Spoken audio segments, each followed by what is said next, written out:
मेरो नाम चाउरी मात्रै होइन रामबाबु रेग्मी पनि हो त जन्मिँदा मूल परेर जन्मेको त्यो भएर चाहिँ ऊ हामी छिट्टै मरियो भने चाहिँ रामको नाम लिन पाइयोस् भनेर चाहिँ तेरो नाम रामप्रसाद राख्या भन्नु मलाई त्यो कुराले एकदम हर्ट गर्यो म त्यही 9-10 वर्षको थिएँ होला त्यतिखेर स्क्रिप्ट पनि लेखेँ क्यामेराम्यान पनि भएँ एडिटर पनि भएँ डाइरेक्टर पनि भएँ एक्टर पनि भएँ सबै भएँ ल अहिले पनि गर्न सबै आउँछ र मेरो चाहिँ खासमा भन्ने नि प्रेम एकातिर विवाह अर्कोतिर भयो होइन अब मैले त बिहे गर्दैन कि भनेर भयङ्कर ठुलो डर रहेछ बाबालाई बाबाले त त्यसो गर्न छ ल्याइहाल भन्नुभयो बोकेर ल्यायो 2 चोटि इन्डिया गएको पहिला सानो चाइल्डहुड पछि अर्को चाइल्डहुड होइन पहिलो चाइल्डहुडमा चाहिँ म जाँदाखेरि मलाई एउटा ट्युसन टिचर राखिदिनु भएको थियो क्या बुवाले त्यहाँ वरिपरिका छरछिमेकीहरूले चाहिँ उसलाई चाहिँ मा भन् भनेर चाहिँ सिकाइदिए क्या मलाई मैले त मा भन्न थालेछु त्यसले बाबालाई साइकोलोजिकल्ली असर गर्यो नि त पछि नेपाल पठाइदिनु दाइलाई स्वागत छ जम्का भेटमा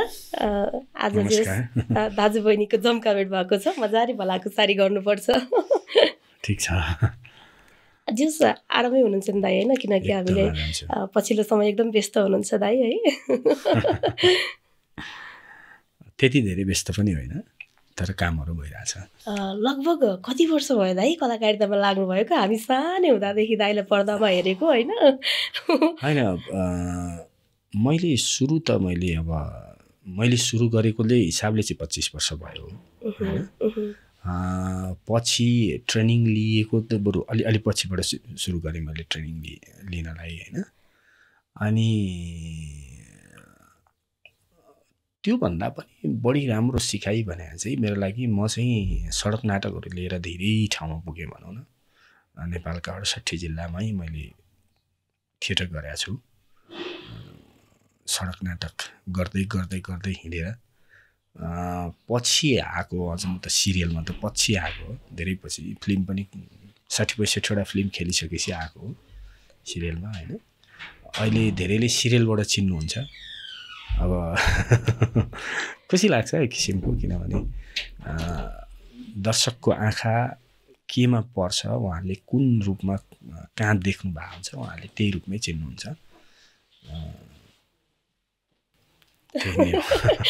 हामी जस एउटै जिल्लाको भएर पनि जस हुन्छ नि त अब दाइलाई खासै भेट हुने त्यस्तो अब पर्दामा चाहिँ हेर्ने अनि दाइलाई याद छ हाम्रो पहिलो भेट कहाँ भएको थियो गोर्खामा भएको थियो गोर्खाको बिसौनी होटलमा भएको थियो होइन किनकि म त्यहीँ पनि पत्रकारिता गर्ने हिसाबले हजुरले जस भेटघाट सानो कार्यक्रम राख्दाखेरि बिसौनीमा भेट भएको थियो अनि भूकम्पको बेलामा हो होइन जस दाइलाई देख्दाखेरि क्या त्यति बेला पनि होइन जस हाम्रो गोर्खाको कमै हुनुहुन्थ्यो नि त गोर्खाको जस हुन्छ नि त होइन अब गायनमा हुनुहुन्थ्यो कलाकारितामा जे होइन गोर्खाको त्यहाँमाथि फेरि सँगै भेट्न पायौँ अब मेला मौसममा जाने हो नि त कलाकारहरू त गोर्खामा अब मेला मौसममा जाँदा पनि खासै उहाँहरू आफ्नो कार्यक्रम सक्नुहुन्थ्यो हिँड्नुहुन्थ्यो जुन यहाँ उपत्यकामा जस्तो काठमाडौँमा जस्तो यसरी एकदमै भेटघाट हुने त कमै हुन्थ्यो नि त गोर्खामा त दाइलाई भेट्दा चाहिँ हामीले को नभेट्यौँ भने जस्तो के हुन्छ नि म त्यति बेला म आफूलाई चाहिँ त्यो भएको थियो कि होइन गोर्खामा काम गर्दाखेरिको मेरो एउटा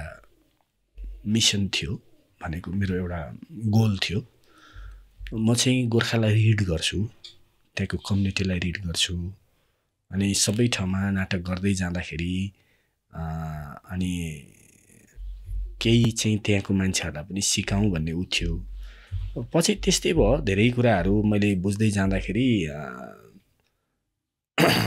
अब यो भनौँ कि नभनौँ भइरहेछ होइन भने एउटा काम थियो होइन कुन भन्दैन तर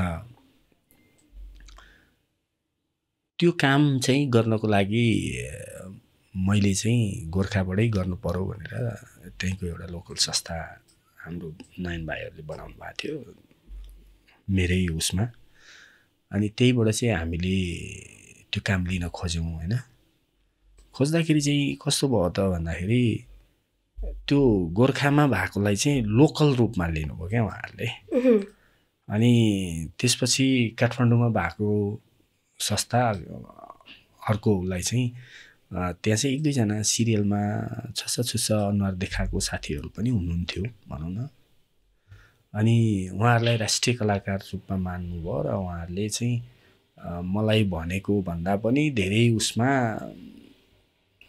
उहाँहरूलाई हायर गर्नुभयो, हामीलाई लोकल रूपमा व्यवहार गर्नुभयो। अनि त्यसपछि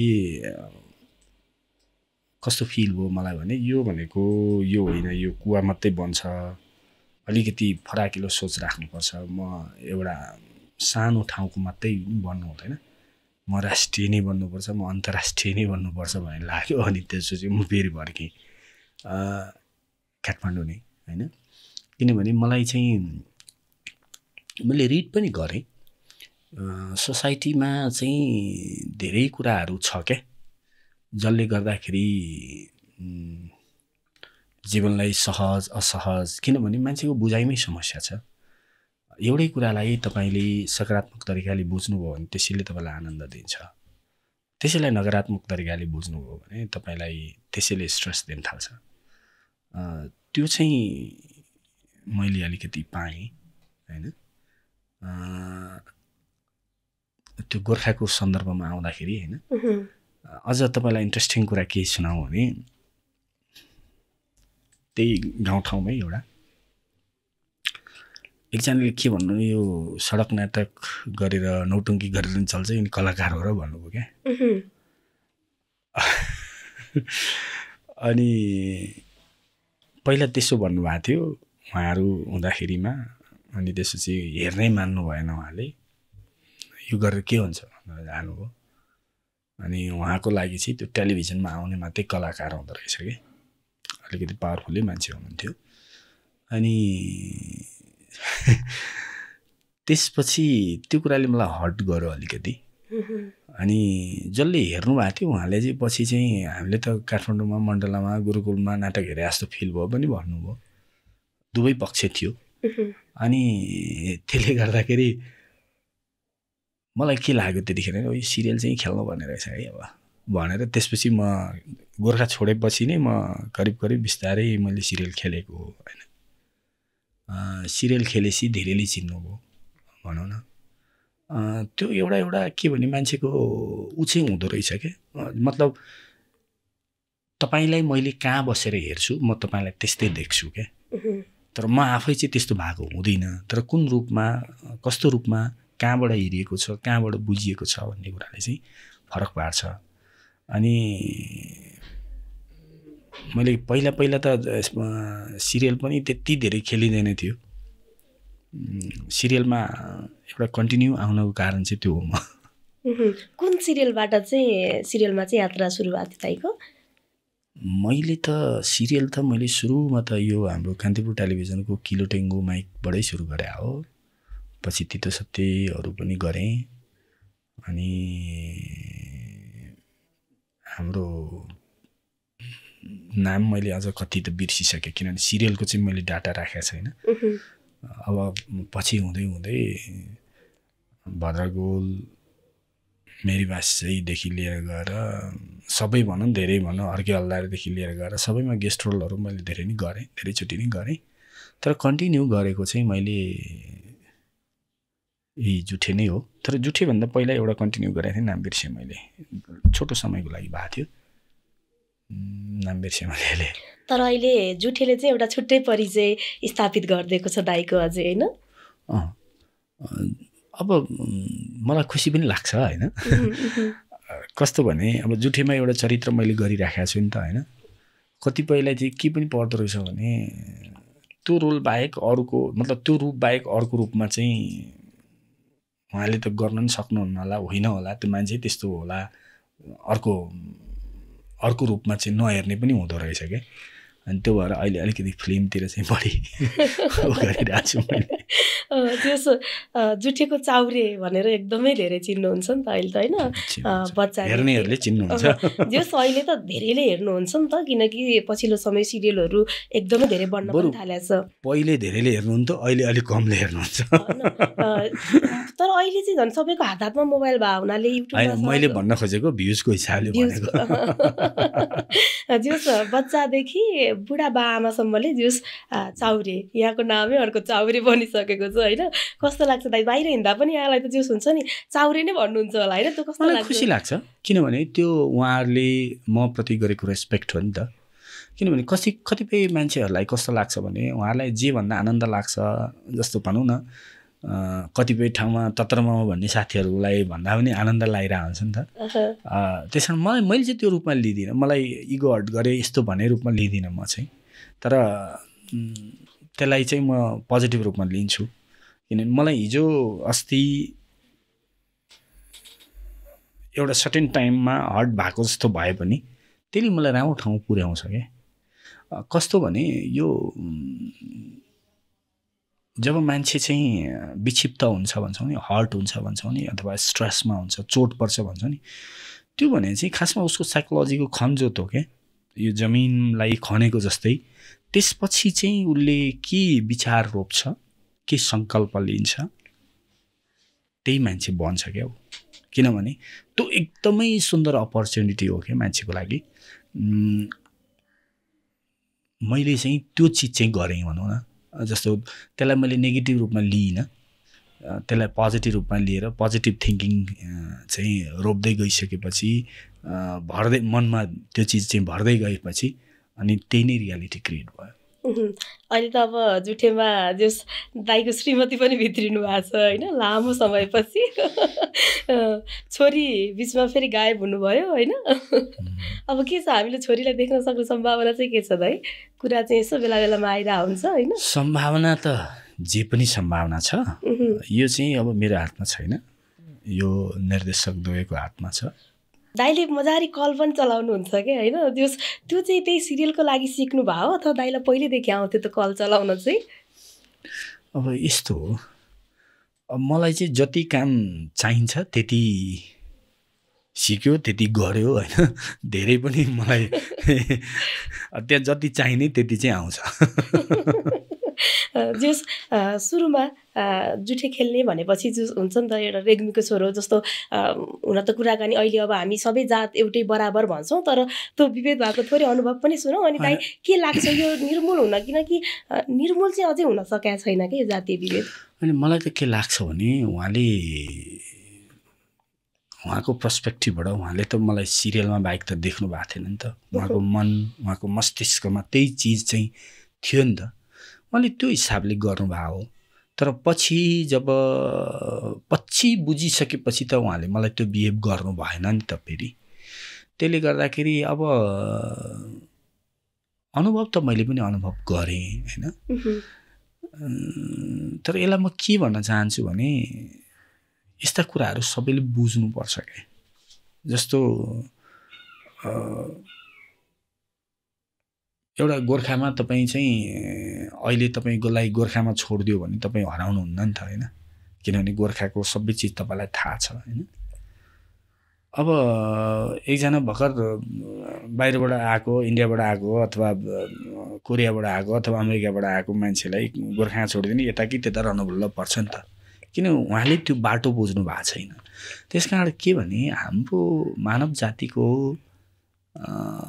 मनोविज्ञान अनि त्यसपछि यो संस्कार संस्कृति जात जातिभित्रको मनोविज्ञानलाई कसरी सुरु भयो के हो भन्ने कुरालाई बुझिसकेपछि समाजले बुझिसकिसकेपछि चाहिँ त्यो त्यस्तो लाग्दैन र मलाई पनि म चाहिँ यस्तो भन्ने चाहिँ मलाई कहिले पनि फिल भएन किन मैले कतिले त अझ दुईटा जात भन्छन् म त त्यो दुईटा जात पनि देख्दिनँ क्या मान्छे मात्रै देख्छु मानव मात्रै देख्छु होला जेनाइटल अर्गान फरक होला तर मान्छेमा किनभने म रामबाबु भएर जन्मिँदाखेरि मेरो शरीरमा आधा फिमेल छ आधा मेल छ नि त जेनाइटल अर्गान मात्रै फरक हो नि त त्यसले गर्दाखेरि मान्छे मात्रै देख्छु क्या म जात यता त्यता केही पनि देख्दिनँ हाम्रा पिता पुर्खाहरूले एउटा समाज बनाउनु भयो संस्कार बनाउनु भयो संस्कृति बनाउनु भयो त्यो बेलाको लागि त्यो काम गर्ने जीवनयापन गर्ने एउटा माध्यम थियो किनभने त्यतिखेर पैसा बनिसकेको थिएन हैन त्यो बेलामा बाली दिएर उनीहरूले जमिन थिएन जमिन अब कस्तो भने मलाई चाहिँ कस्तो लाग्छ भने त्यो जुन सिपको कदर गरेर सुरुमा हामी तिमीलाई दिन्छौँ यो गर है यो काम गर है भनेर लगाएको हुनुपर्छ क्या त्यो हैन। पछि उनका छोराछोरीहरू जब पुस्तान्तर हुँदै गइसकेपछि उनीहरूले चाहिँ आउने माग्न आउने भने त्यो चाहिँ अलिकति लोभ लालचमा मतलब चाहिँ परिणत भयो, इगोमा परिणत भयो। तर त्यो समयअनुसार भनौँ न परिवर्तन चाहिँ हुनुपर्छ र अहिले भइ पनि रहेछ। किनभने जस्तो ढुङ्गे युगमा मान्छेले शिकार खेल्थे, शिकार खेलेर जसले चाहिँ शिकार बाँड्न सक्यो अरूलाई त्यो मान्छे हिरो हुन्थ्यो, मुखिया हुन्थ्यो, लिडर हुन्थ्यो हैन। त्यही काम अहिले गर्यो भने के हुन्छ, अपराधी हुन्छ नि। हो त्यस्तै त्यो बेलामा त्यो बेलाको कन्टेक्स्टमा त्यो एकदमै राइट काम थियो क्या। तर अहिले परिवर्तन भइसकेको छ, त्यही कुरा गर्न खोज्दा मिल्दैन किनभने अहिलेको कन्टेक्स्ट फरक छ हैन। अनि त्यो परिवर्तन चाहिँ भइरहेछ, हामी देखिरहेछौँ। तर पनि कुनै कुनै चाहिँ संस्कारको रूपमा, संस्कृतिको रूपमा, मनोविज्ञानको रूपमा, कुसंस्कारको रूपमा केही ठाउँहरूमा त्यो अझै विद्यमान छ। मलाई लाग्छ यो बिस्तारै चाहिँ अब मानव मात्रै हुन्छ क्या। मतलब हाम्रा चाहिँ के अरे संस्कार संस्कृति अथवा अझ मैले राइट शब्द भने जात जाति भनौँ न, जात जातिका कुराहरूले चाहिँ पार्ने विभेदहरू चाहिँ मानवताले गर्दाखेरि त्यो इक्वालिटीमा आउँछ जस्तो लाग्छ मलाई चाहिँ बिस्तारै। किनभने मान्छेले अन्डरस्ट्यान्ड नभएर नबुझेर चाहिँ त्यो भइराखेको छ नि त। किनभने अज्ञानता नै सबैभन्दा ठुलो कारक हो हैन। सबैजना बुझ्ने भइदियो भने त त्यो आउँदैन थियो नि त परिस्थिति। मेन भनेको मान्छेको मनदेखि नै त्यो साइकोलोजी चेन्ज हुनुपर्छ क्या।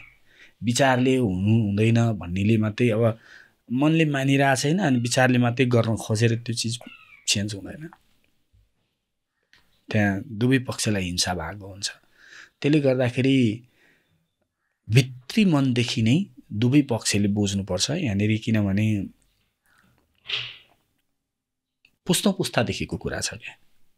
त्यो कुरा चाहिँ अहिले आएर 2-4 वर्षभित्र 8-10 वर्षभित्र चेन्ज हुने भन्ने चाहिँ म अलिक कमै सम्भावना देख्छु। तर सुरुवात चाहिँ भएको छ, परिवर्तन हुने सुरुवात चाहिँ भएको छ। टेलिसिरियलको त मैले डाटा पनि राख्दिनँ भन्नुभयो होइन जोस दाइले। फिल्म चाहिँ कतिवटा जति गर्नुभयो होला हालसम्म? 25-26 मैले अहिले सिग्नेचर गरेको 76औं मुभी हो मेरो। त्यो चाहिँ टिपेरै राख्नुहुन्छ? टिपेरै राखेको छु। कतिको सन्तुष्ट लाग्छ दाइ आफ्नो पेसामा हुन्छ नि फर्केर हेर्दा र अहिले हुन्छ नि? अब सन्तुष्ट त म अझ सन्तुष्ट छैन। किनभने मैले जति अभिनय गरेको छु त्यो अभिनय गर्दाखेरि अरूको स्क्रिप्टमा गरेको छु। जब मलाई चाहिँ यो कथा यो सत्य हो यो चिज भन्नुपर्छ भन्ने मैले आफ्नो स्क्रिप्टमा काम गर्छु त्यो दिन म सन्तुष्ट हुन्छु जस्तो लाग्छ मलाई। किनभने प्रोफेसनल काम हो, त्यो सीमाभित्र रहेर त्यसमा आनन्द लिने कुरा छँदैछ होइन। तर पनि अझ यसमा यो हुनुपर्थ्यो भन्ने चाहिँ लाग्छ, त्यो चाहिँ लाग्छ मलाई। त्यो कुराले चाहिँ किनभने कतिपय अभिनय गर्दाखेरि होइन त्यो रङ कुरा भइरहेछ मलाई थाहा छ, र पनि मैले गर्नुपर्छ। किनभने म त डाइरेक्टरको कुरा बोल्ने हो नि त मैले। त्यहाँनिर त्यो सीमा हुन्छ, त्यहाँनिर मैले मेरो कुरा बोल्नु पाउँदैन नि त, चरित्रको कुरा बोल्नु पऱ्यो नि त। त्यसले गर्दाखेरि यस्तै हो। जस यो 25-26 वर्ष यही पेसामा निरन्तर लागिरहँदाखेरि जस अहिले हामीले दाइलाई सफल रूपमा देखे पनि यो सफल हुनका लागि सङ्घर्ष धेरै गर्नुभएको छ होइन। थोरै दाइको हामी बाल्यकालतिरै जाउँ।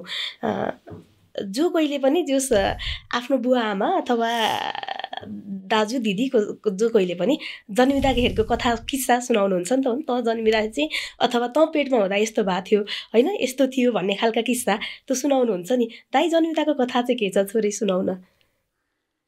त्यो चाहिँ आमालाई सोध्नुपर्छ। त्यही सुनाउनु हुन्छ नि त। मलाई यति चाहिँ थाहा छ कि तँलाई यही भर्याङमा समातेर पाएको चाहिँ भन्नुहुन्छ। घरमा चाहिँ त्यो भर्याङ थियो एउटा लिस्नो भन्थ्यो अझ हाम्रोतिर त्यति मात्रै थाहा छ मलाई अरू चाहिँ थाहा छैन मैले सोधेको छैन कतिजना हुनुहुन्छ दाजुभाइ परिवारमा चाहिँ दाइ कुन सन्तान हामी म जेठो हो म पछि भाइ थियो अनि बहिनी हुनुहुन्छ भाइ चाहिँ एक्सपायर हुनुभयो 29 वर्षको उमेरमा अनि भाइको बच्चा बच्चीहरू हुनुहुन्छ अनि अब मेरो श्रीमती मेरा बच्चा बच्ची छन् बाआमा हुनुहुन्छ अनि दिदी के अरे दिदी भन्न आयो बहिनी ज्वाइँ पनि हुनुहुन्छ भान्जा भान्जी पनि छन् बुवामा चाहिँ गोर्खामै हुनुहुन्छ अथवा यता दाइसँगै हुनुहुन्छ बाआमा यतिखेर अमेरिका हुनुहुन्छ बहिनीले लैजानु भएको कि हो बहिनीसँग जानुभएको अब आउनु होला छिट्टै अलिकति हेल्थ प्रब्लमले गर्दा हो नत्र आइसक्नुहुन्थ्यो गोर्खा चाहिँ दाइ हुन्छ नि जस्तो आफू जन्मेको ठाउँ होइन दाइ त अब गोर्खामै जन्मिनु भयो होइन त्यो जन्म ठाउँलाई फर्केर हेर्दा कस्तो आभास हुन्छ नि आनन्द लाग्छ जुन एउटा प्राण दियो अस्तित्व दियो त्यही माटो चाहिँ हुर्किँदै यो बनेको हो अब मलाई चाहिँ के लाग्छ भने एउटा स्पेसिफिक भन्ने चाहिँ लाग्दैन मलाई पृथ्वी नै घर जस्तो लाग्छ किनभने हाम्रो विचारले धेरैवटा देशहरू बनाएको छ यो देश त्यो देश भन्ने लाग्छ जन्मिँदाखेरि त धरती नै त हो नि त्यसकारण मलाई चाहिँ आफूलाई गोर्खाली मात्रै भन्न पनि मन लाग्दैन मलाई चाहिँ धरतीपुत्रै भन्न मन लाग्छ किनभने जहाँ भए पनि जहाँ गरे पनि हामी पृथ्वीभन्दा बाहिर अर्को ग्रहमा गएर त बाँचेको छैनौँ त्यसले गर्दाखेरि त्यो एउटा ठाउँलाई सानो घेराभित्र राख्न मन लाग्दैन मलाई बाल्यकालमा चाहिँ दाइ कस्तो हुनुहुन्थ्यो बाल्यकालमा म थिएँ एकदम इनोसेन्ट थिएँ होइन मेरो बाल्यकाल चाहिँ अझ इन्डियामा बितेको हो मेरो कैलो कपाल थियो मेरो धेरैले कहिले भन्थे अनि त्यसपछि इन्डियामा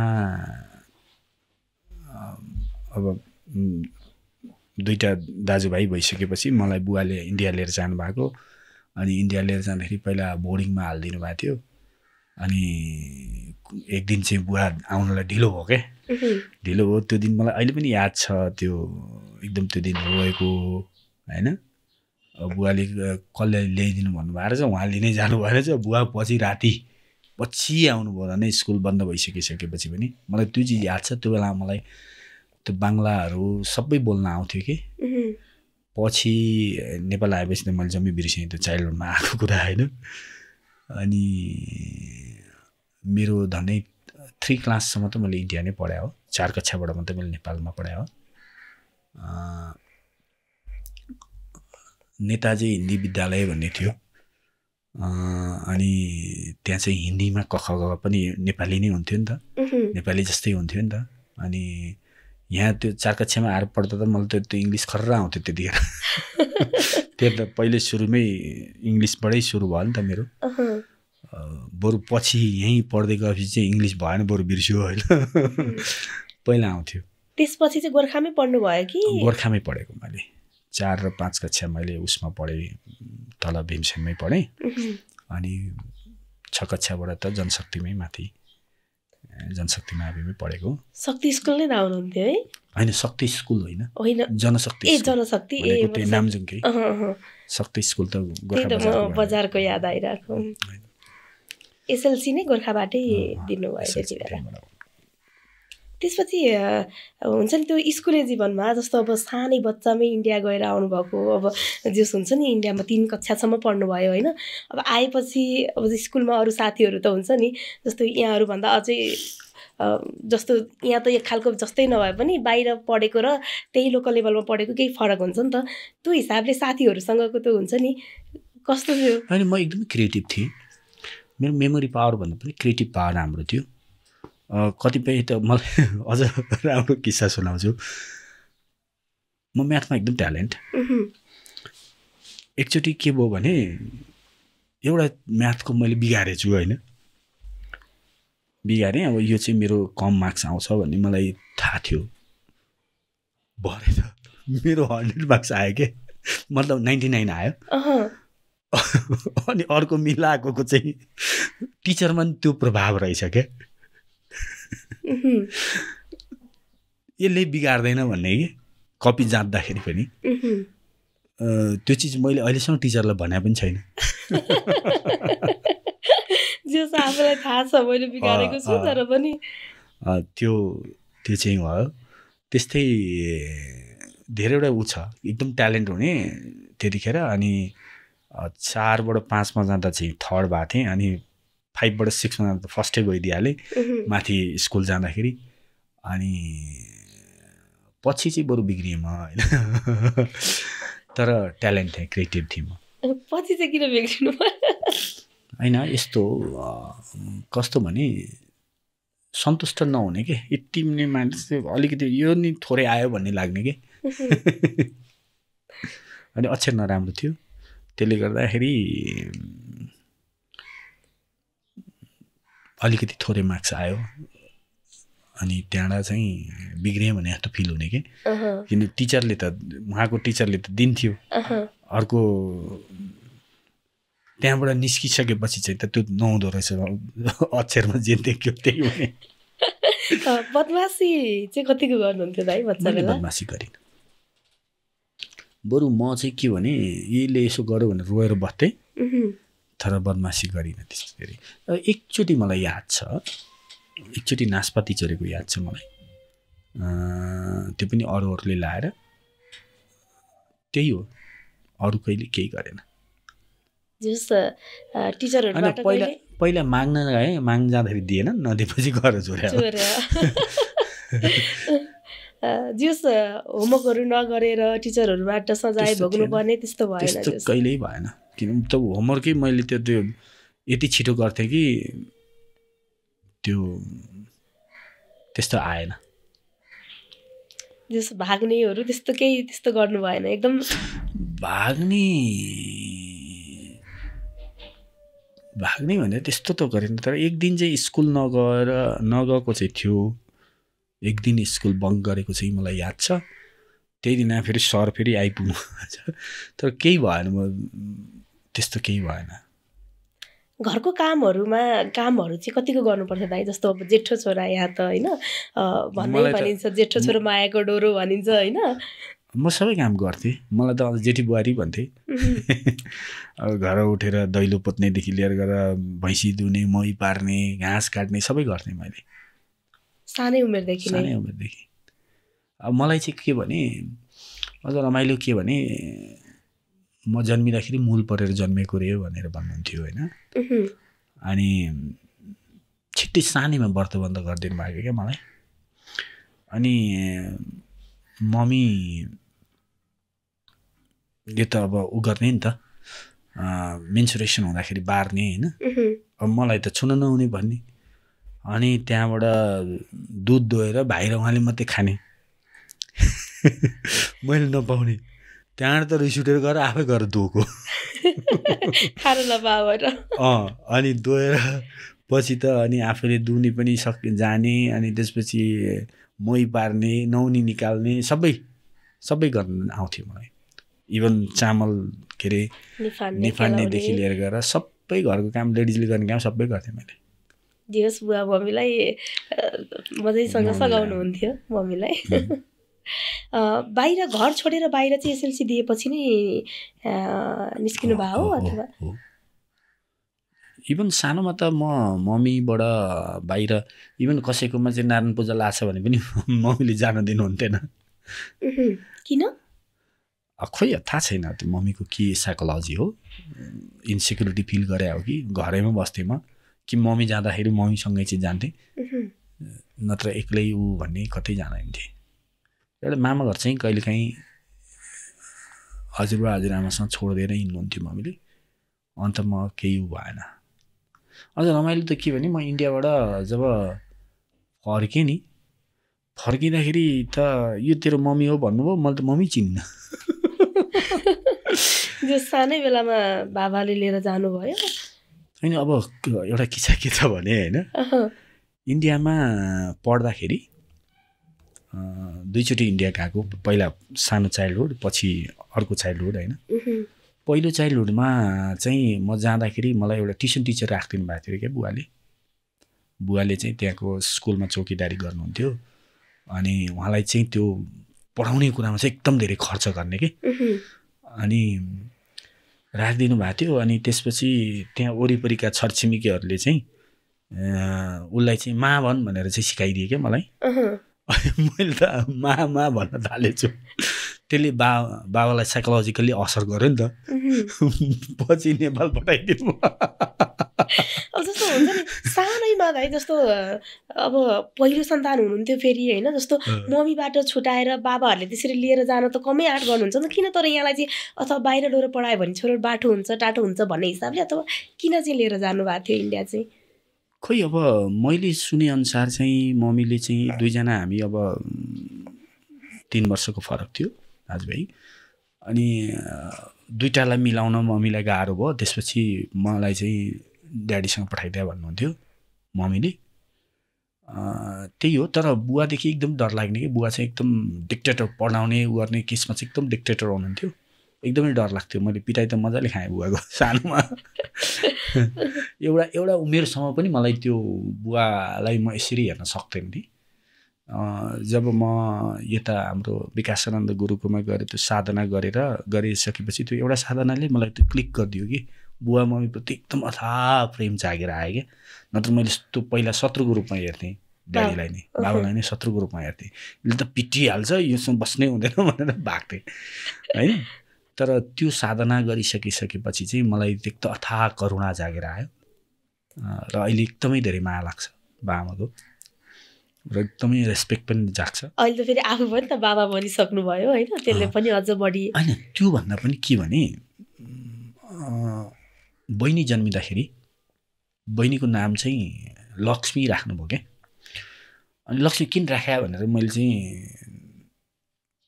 अझ त्यतिखेर लक्की भन्नुभएको थियो त्यो उताको इन्डियन भाषामा भन्दाखेरि मम्मी ड्याडी केही पनि बोल्नु भएन होइन। त्यसपछि हामी पछि नेपाल आयौँ। नेपाल आएपछि धेरै पछि मलाई मम्मीले चाहिँ के भन्नुभयो भने लक्ष्मी जन्मेको बार जन्म्या भएर चाहिँ अनि लक्ष्मी राख्या भन्नुभयो क्या। अनि मेरो चाहिँ किन रामप्रसाद राख्या त भन्यो। त्यतिखेर मेरो नाम रामप्रसाद थियो। अनि भन्दै भन्नु भएन मम्मी ड्याडीले, कसै केही पनि बोल्नु भएन। अनि एक दिन मम्मीले छस्स लुत्काउनु भयो। के भने त जन्मिँदा मूल परेर जन्मेको, त्यो भएर चाहिँ ऊ हामी छिट्टै मरियो भने चाहिँ रामको नाम लिन पाइयोस् भनेर चाहिँ तेरो नाम रामप्रसाद राख्या भन्नु। मलाई त्यो कुराले एकदम हर्ट गर्यो। म त्यही 9-10 वर्षको थिएँ होला त्यतिखेर। अनि म एक्लै आकाशतिर हेरेर बसिराखेँ। त्यहाँनिर चाहिँ त्यो बादलमै इन्द्रेणी देखियो त्यो। अनि त्यसपछि त्यो रेम्बोबाट मलाई चाहिँ इन्सपायर भयो क्या। त्यहीँ त्यो बादलमै मैले त्यो शिव भगवान् पनि देखेँ होइन। अनि मैले रामबाबु बनाएँ नाम मेरो आफै। रामप्रसाद होइन, म यो प्रसाद सरसाद भन्दिनँ म भनेर रामबाबु बनाएँ। अनि त्यो कुराले चाहिँ मलाई एक किसिमको पहिलोचोटि म को हो भन्ने मलाई फिल गरायो क्या। त्यतिखेर मलाई मेरो शरीरको बोध हुन थाल्यो होइन। अनि ऊ हुन थाल्यो। अनि त्यही दिन मैले एउटा प्रार्थना के गरेँ भने म जन्मिएकै कारण मेरो बाबुआमालाई चाहिँ मर्नुपर्ने गर्नुपर्ने भन्ने चित्र यस्तो यो चिज नहोस् है भगवान्। त्यहीँबाट मैले प्रार्थना गरेँ। त्यो दिनबाट म स्पिरिचुअल बनेको। हरेक दिन मन्दिरमा गएर पूजा गर्न थालेँ। अनि मेरो बाबालाई केही नहोस् भन्थेँ। अनि बुवालाई चाहिँ 2 चोटि बिरामी पर्नुभयो। एकचोटि ब्रेन स्ट्रोक भयो, अर्कोचोटि हार्ट एट्याक भयो। त्यो दुवै चिज हुँदाखेरि मैले त भगवान्लाई पुकारेर अझ त्यो गङ्गालालमा त्यो औषधि लिएर जाँदा पनि त्यो शिवलिङ्ग थियो त्यहाँनिर, त्यो छट्ट छरलाई छिट्टो निको होस् भनेर लिएर गएर खुवाउँथेँ कि। अहिलेसम्म बुवा हुनुहुन्छ, मम्मी हुनुहुन्छ। अनि मेरो बुवाको चाहिँ 16 जना दाजुभाइ दिदीबहिनी होइन, 15 जना बितिसक्नुभयो। बुवा मात्रै हुनुहुन्छ। कति वर्षको हुनुभयो अहिले बुवा? कति वर्ष भयो? 3 सालको भनेपछि के अरे नागरिकता त 6 सालको छ के अरे। कति वर्ष यो 70 नागिसक्नु भयो 70 बढी भयो नि 75 76 अहिले 81 होइन 81 साल होइन 82 लाग्न 87-88 नै हुन गइसक्नु होइन दियोस् दाइलाई चाहिँ कतिको विश्वास लाग्छ जस्तो अहिले पनि गाउँघरमा जस्तो बच्चा जन्मिने बित्तिकै बाउलाई नदेखा है मुला पर्छ त्यो सुनिरहेको हुन्छु क्या मैले पनि जस्तो मूल पर्छ होइन अनि त्यसपछि त्यही त मूल पर्यो भने चाहिँ अब यो यस्तो हो कुनै कुराहरू डिएनएमा चाहिँ हुन्छ आनुवंशिक गुणहरू हुन्छ जस्तो तपाईँलाई हेर्दाखेरि होइन तपाईँको नाक चाहिँ तपाईँको आमाको जस्तो होला कान चाहिँ तपाईँको बाको जस्तो होला निधार चाहिँ तपाईँको हजुरआमाको जस्तो होला ओठ तपाईँको जिजुबाको जस्तो होला तपाईँको शरीरले सबै कुरा थाहा पाउँछ क्या हाम्रो पुस्ता कस्तो थियो भनेर तर मनले चाहिँ थाहा नपाउने बनाइदिएको छ क्या हामीलाई यदि मनले थाहा पाउँथ्यो भने त जन्मिँदै कतिजना शत्रु भइसक्थ्यो हाम्रो होइन त्यसले गर्दाखेरि केही जेनेटिक ऊहरू ग्रह नमिल्ने भने जस्तो त्यो कोड नमिल्नेहरू चाहिँ त हुन्छन् नै होइन किनभने तपाईँलाई कोही मान्छे देख्दाखेरि एकदमै आनन्द आउने पनि हुन्छ कोही मान्छे देख्दा रिस उठ्ने पनि हुन्छ त्यो जेनेटिक कोडै हुन्छ जस्तो लाग्छ मलाई होइन त्यो अब पुस्तामा हाम्रा पुर्खाहरू कता कता के हुँदै आएका अब त्यो त्यति धेरै ज्ञान भएको त्यति धेरै बोल्न सक्ने मान्छे त होइन म त्यो विषयमा होइन तर एउटा चिज के हो भने हामी जन्मिँदा जसरी जन्मिए पनि आफ्नो कर्मले सबै कुरालाई सकारात्मक बनाउन सकिन्छ जस्तो अहिले पनि जस्तो केटी मान्छेहरूलाई अथवा केटा हुनुहुन्छ औँसीमा त भने औँस्या भन्ने होइन त्यो समाजले चाहिँ यहाँलाई त्यो तिरस्कार गर्यो कि गरेन दाइ जस्तो हुन्छ नि मूल पर्या भनेर त्यो खालको मलाई त्यो फिलै भएन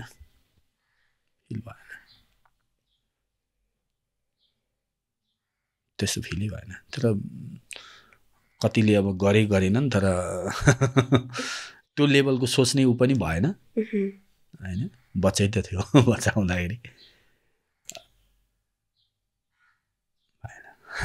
एसएलसी पश्चात चाहिँ सिधै काठमाडौँ आउनुभयो हो अथवा काठमाडौँ नै आएको हो एक्लै आउनुभयो त्यति बेला एक्लै आएको पढ्नु है मलाई अझै कन्फ्युज भयो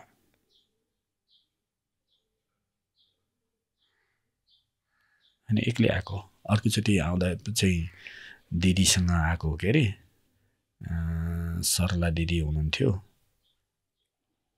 मलाई कन्फ्युज भयो है म एक्लै आएको कि जस पढ्नकै लागि भनेर काठमाडौँ छिर्नु भएको थियो अथवा पहिला त अब त्यतिखेर त एकदम ठुलो जोस थियो नि त के किन गर्छु भन्ने होइन म चाहिँ त्यो क्लास स्टार्ट हुनुभन्दा एसएलसी आज सक्यो भोलिपल्ट यहाँ हो क्या काठमाडौँ के यत्तिकै बिना लक्ष्य होइन आएर त्यतिखेर त्यो रेडियोतिर सुनिन्थ्यो ल्याङ्ग्वेज सिक्ने भने ल्याङ्ग्वेज सिक्यो टाइपिङ सिक्ने भने टाइपिङ सिक्यो धेरै चिज त्यो चिजहरू चाहिँ त्यतिखेरको माहौलमा हुने कुराहरू सबै गराएको थिएँ मैले काठमाडौँ आएर जागिर खाँदै पढ्न थाल्नु भयो अथवा घरबाटै दिएर चाहिँ पढ्नुहुन्थ्यो के थियो केही समय पछि हो जागिर खाएको त पहिला त घरबाटै नै गर्नुभएको थियो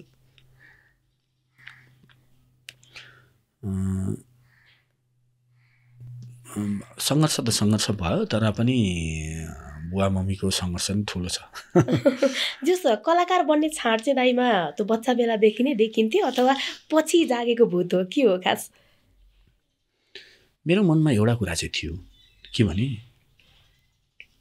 म मान्छेले चिन्ने मान्छे चाहिँ भन्नुपर्छ भन्ने थियो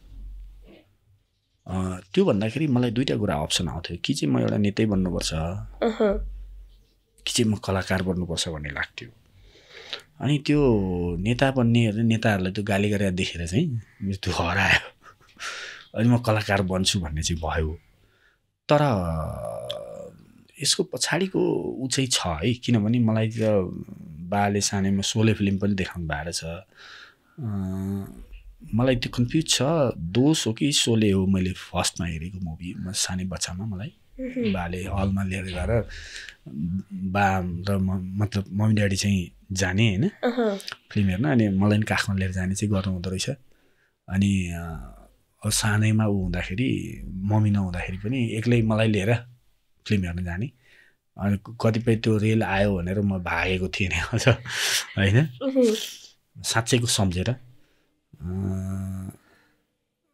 त्यो चाहिँ जेनेटिक कोड त्यहाँबाट पनि आयो होला अलिकति सानैमा बच्चामै र मलाई कलाकार बन्छु भनेर चाहिँ मलाई कतिखेर भने म 9 क्लास पढ्दै थिएँ 9 क्लास पढ्दाखेरि हाम्रो स्कुलमा एउटा कार्यक्रम भएको थियो त्यो कार्यक्रममा चाहिँ एउटा नाटक रिहर्सल भएको थियो अनि डान्सको भएको थियो म हेर्न जान खोजेँ त्यो रिहर्सल हेर्नु बडा इन्ट्रेस्ट लाग्यो क्या त्यो मलाई सायद त्यो डिएनएले तानेको होला मैले त हेर्नै दिएन त भनेर यस्तो गरेर चाहिँ होऱ्याइदिनु भयो नि मलाई त्यो भिडबाट त्यो त्यतिखेर देखेको फेस चाहिँ मलाई याद छ तर त्यो मान्छे को हो भन्ने अहिले पनि मलाई उ छैन त्यो फेस चाहिँ याद गर्छु होइन अनि मलाई त्यतिखेर मैले एउटा सङ्कल्प लिएँ क्या ठिक छ भोलिपछि मैले गरेको कलाकारिता चाहिँ तिमीले टिकट काटेर हेर्नु परोस् भन्ने चाहिँ मेरो मनमा आएको थियो क्या मेरो फर्स्ट सङ्कल्प भनौँ न मैले लिएको मैले भने जब मान्छेलाई हर्ट हुँदाखेरि मान्छेले जे चिज चाहिँ थट गर्यो त्यही चिज चाहिँ हुर्किने रहेछ क्या पहिलो त्यहाँबाट गरेको थिएँ अनि पछि यता आएर कहाँ खेल्न जाने भनेर कता त अडिसन हुँदा यता त्यता जान्थेँ गणेशमान मुभी खेलेको मैले होइन त्यसमा त्यो कैदी बनाइरहेको थिएँ मलाई ठुलो मुभी कसरी जोडिनु भयो हुन्छ नि जस्तो अब आउने बित्तिकै त्यो पत्रिकामा के अडिसन त्यस्तै के मागेको थियो अनि त्यहाँ गएर उ गरेको अनि डायलग साइलेक्ट थिएन कैदी बनायो अहिलेको यो प्रधानमन्त्री के अरे राष्ट्रपति निवास शीतल निवासभित्र लिएर गएर त्यतिखेर मुभी खेलेको त्यो मलाई याद छ त्यतिखेर मैले थिएटर सुरु गरेको थिइनँ पछि थिएटर सुरु गरे हो पारिश्रमिक चाहिँ पाउनु भएको थिएन त फिल्मबाट त्यति बेला त्यतिखेर गाडी भाडा के भनेर 100-200 रुपियाँ दिएको जस्तो लाग्छ मलाई 200 रुपियाँ दियो कि 100 रुपियाँ दियो मैले बिर्सेँ यस पाथ्यो पाउनु चाहिँ घरमा चाहिँ त्यो फिल्म खेल्दैछु भनेर पहिला भन्नुभयो कि भएन मैले त्यो फिल्म खेलेँ भने मैले कसैलाई भनेकै छैन त्यो गरेँ पछि केही एउटा मुभी नाम लिन्न जाँदाखेरि त्यहाँनिर क्राउडको रूपमा उ भएपछि त्यो क्राउडमा म देखिनँ क्या मलाई त्यो बस्नै मन लागेन साथीहरू अझ अगाडि परे उ गरे अनि मलाई चाहिँ त्यो देखिनै मन लागेन त्यहाँनिर अनि पछि जब रोल नै गरेर आइसकेपछि अनि पछि भन्दा हुँदै गयो थिएटरसँग चाहिँ कसरी जोडिनु भयो जस्तो यहाँ त हुन्छ नि कचरी नाटक भनेर एकदम लामो समय हिँड्नु भयो थिएटर त मैले 58 सालदेखि सुरु गरेको हो थिएटर भन्दा पहिल्यै मैले मुभीहरूमा चाहिँ गएर चाहिँ काम गरिसकेका थिएँ तर थिएटर चाहिँ मलाई त्यो सिक्नुपर्छ भन्ने चाहिँ थियो तर त्यतिखेर पैसा थिएन कि पैसा थिएन कहाँनिर फ्रीमा सिक्न पाइन्छ भनेर हिँड्थेँ म अनि त्यो फ्रीमा निःशुल्क सिक्न पाइने भनेपछि चाहिँ त्यसमा चाहिँ मलाई त्यो गएर त्यो चाहिँ लिइहालौँ भन्ने लाग्ने कि नछोड्ने त्यस्तो थियो अनि एउटा भित्तामा चाहिँ ठक्क देख्यो एमआर थिएटर भनेर निःशुल्क अभिनय भनेर अनि त्यसपछि कतै गएर अनि एमआर थिएटरमा वीरेन्द्र मालसँग जोइन भएको हो अनि त्यसपछि त्यो लगत्तै नै गुरुकुलसँग कनेक्ट भएँ म जुन चाहिँ मेरो लागि एकदमै ट्विस्टिङ भनौँ न भयो यदि गुरुकुलसँग सुनिल पोखरेलसँग गुरुसँग मेरो कनेक्सन हुँदैन थियो भने चाहिँ म कलाकारै भएर चाहिँ बाँच्दैन थिएँ म अरू केही भन्थेँ होला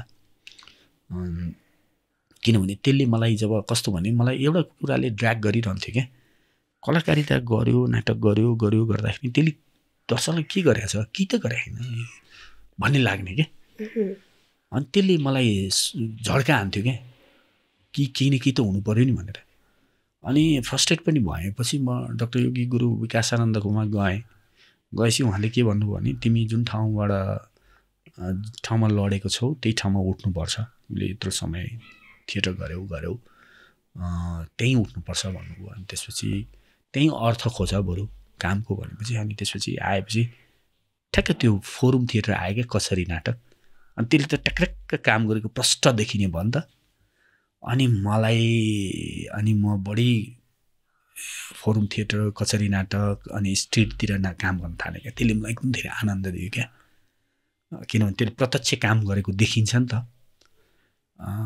अनि त्यसपछि हुँदै हुँदै अनि कचरीले जस्तै नहुँदा पनि यो कलाकारिताले कसरी काम गरे हुन्छ भन्ने त्यसको मनोविज्ञान जब मैले बुझेँ, राम्रोसँग बुझेँ, त्यसपछि त कलाकारिता छोड्न त कहिले मनै लागेन। सधैँ यसैमा कुनै समय जस हरेस खाइसक्नु भएको थियो यो पेसाबाट, यो क्षेत्रबाट? त्यो त जम्मैलाई आउँछ। मतलब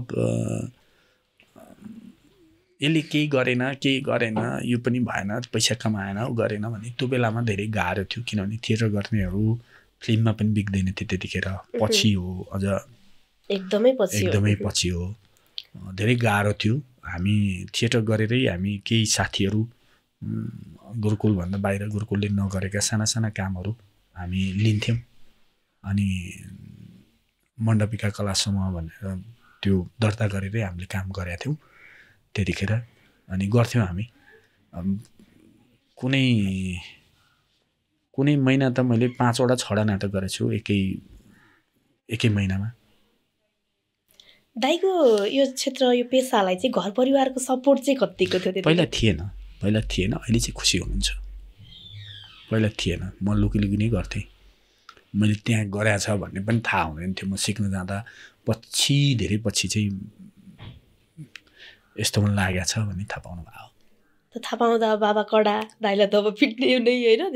त्यस्तो त भएन, किनभने म तर्केरै हिँड्थेँ पहिला। इभन बुवा काठमाडौँ आउँदाखेरि पनि बुवासँग बस्नु मन लागेन मलाई त्यो फिल हुन्थ्यो कि। अनि जब त्यो साधना गरेर ठ्याक्क गएपछि मलाई त त्यो बुवा छोड्नै मन नलाग्ने, मम्मीलाई छोड्नै मन नलाग्ने, कतिखेर चाहिँ सँगै बसौँ भन्ने त्यस्तो हुन थाल्यो। फेरि कसले जस्तो सजेस्ट गरेर दाइलाई चाहिँ हुन्छ नि यो समीकोमा जानु भनेर, अथवा आफैलाई जान मन लागेर पुग्नु भएको थियो? होइन, हामीले जीवन दर्शन भन्ने एउटा नाटक गरेका थियौँ। त्यो चाहिँ त्यही मनोक्रान्ति सम्बन्धी नै थियो। त्यहाँनिर गर्दाखेरिमा गुरुसँग पहिलो भेट भयो हो। अनि त्यसपछि म गएँ, गुरु कहाँ गएँ। त्यो तरहरामा ऊ हुन्थ्यो, एकजना अर्को साथी पनि हुनुहुन्थ्यो, केटी साथी। उहाँ र म दुईजना सँगै सधैँ जान्थ्यौँ, हरेक हप्ता जान्थ्यौँ, गर्थ्यौँ, प्रवचन सुन्थ्यौँ। अनि पुरा फुल भएर नै आउँथ्यौँ। त्यतिखेर अझ धेरै तर्क गरिराख्ने, खोज्दै थाप्ने टाइपको एटिच्युड थियो मेरो। पछि जब बुझिसकेपछि सुन्नुपर्ने रहेछ, गर्नुपर्ने रहेछ शब्द बुझ्न थालेपछि चाहिँ म एकदम नबोल्ने टाइपको भएँ फेरि पछि, होइन? जेस अहिले फर्केर हेर्दा आफूले गरेको सङ्घर्ष सम्झँदा सङ्घर्ष भन्दा नि प्रक्रिया हो जस्तो लाग्छ मलाई। किनभने जीवन हो, जीवनलाई चाहिँ जीवन जसरी नै जिउनु चाहिँ बेटर हो। जीवनमा हरेक कुरा पाएर मात्रै पनि जीवन सक्सेस हुन्छ भन्ने पनि छैन। किनभने जीवनलाई अनुभव गर्न सिक्नुपर्छ। जीवनलाई जीवन जस्तै जिउन छोडिदिनुपर्छ क्या। किनभने सबै कुरा थाहा हुँदाखेरि पनि त्यो मजा आउँदैन क्या। केही चिज थाहा नपाइकन आएका कुराहरू पनि त्यसले एउटा ठुलै सन्तुष्टि दिन्छ, मजा दिन्छ। अब हामीसँग केही सेगमेन्टहरू छन् दाइ। पहिलो अनुभव भन्ने सेगमेन्ट छ, यसमा दाइको पहिलो अनुभव सुनाउनु पर्छ। यसमा पनि पुरानै कुराहरू नै आउँछन्, होइन? पहिलो पटक मोबाइल किनेर चलाएको र त्यो फोनमा बोलेको अनुभव सुनाउन दाइको।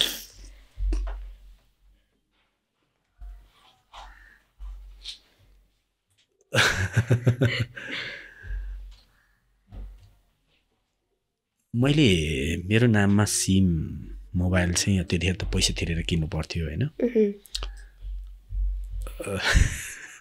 भनौँ नभनौँ भइरहेछ मलाई। ठिकै छ।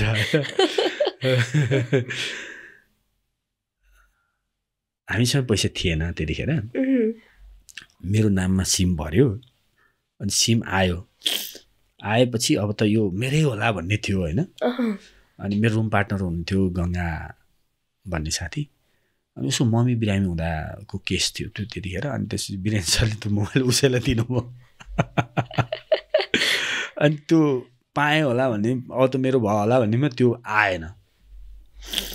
अनि त्यसपछि रिस उठ्यो। अनि फेरि त्यतिखेर, होइन? अनि फेरि एउटा भरेर गएँ अर्को। अनि भरेर गएको। अनि भर्दाखेरि के पर्यो त भन्दा दसैँको बेलामा चाहिँ त्यो लिनुपर्ने भयो।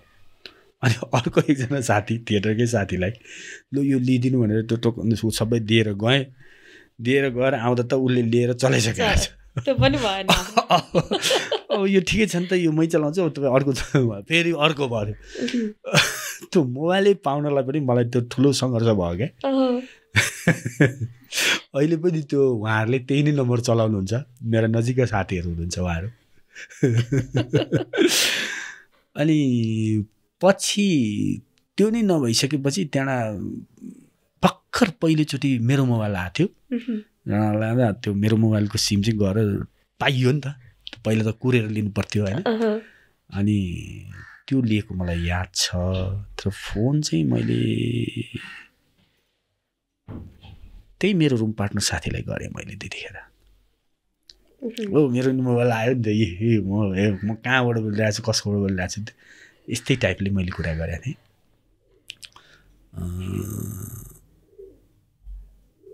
त्योभन्दा पहिल्यै भनौँ न, अब मोबाइलमा उनीहरूको त्यो आफ्नै जस्तो ठानेर बोलेको सरहरूसँग अरूहरूसँग बोलेको चाहिँ मलाई याद छ होइन। यही हो खासै। अहिलेसम्म यो मोबाइल सेट चाहिँ कतिको चेन्ज गर्नेमा पर्नुहुन्छ त है?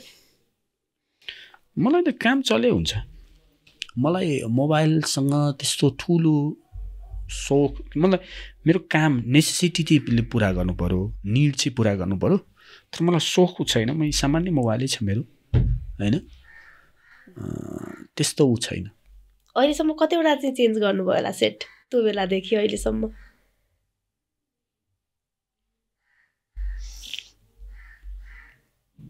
त्यो त सम्झेर गर्नै पर्छ। एउटा दुईटा तिनटा चाहिँ स्मार्ट बेकरको भयो।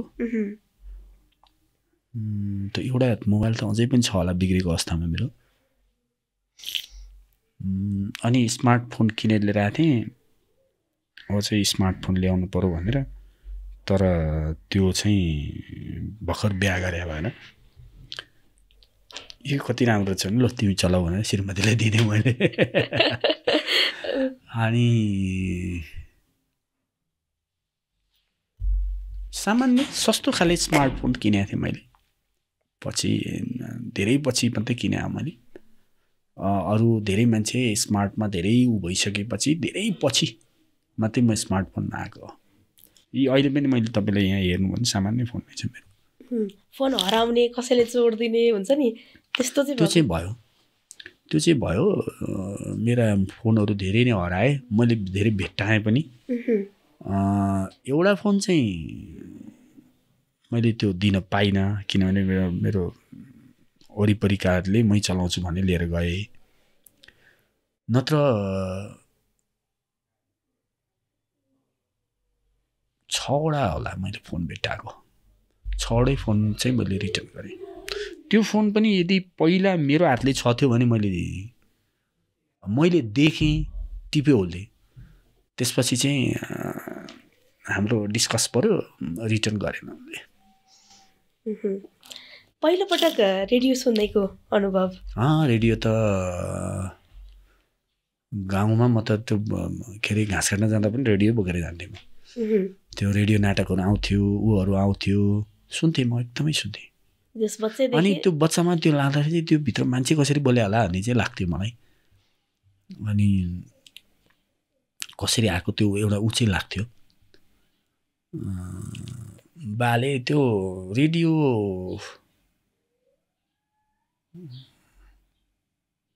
रेडियोमा त्यति धेरै हुनु परेन, किनभने म इन्डिया हुँदा नै, अरू सानो चाइल्डहुड हुँदा नै म रेडियोसँग ऊ थिएँ। त्यसमा त्यस्तो त्यो चाहिँ एकदम ऊ लाग्ने किसिमको मेरो अनुभव छैन। बोकेर हिँड्ने, म हाल थाहा पाउँदाखेरि सुनिराख्ने त्यही हुन्थ्यो। टिभी हेरेको अनुभव चाहिँ? टिभी त काठमाडौँ आएर हेरेको। काठमाडौँ आएर हेरेको हो। एउटा टिभी हेर्दाखेरि एकजना सरकोमा थियो, हाम्रो ऊहरूको पनि थिएन। त्यहाँ गएर त्यो सिरियल हेरेर ऊ गरेर अनि उहाँहरूलाई डिस्टर्ब गरिकन हेरेर त्यसपछि म ऊ गर्थेँ।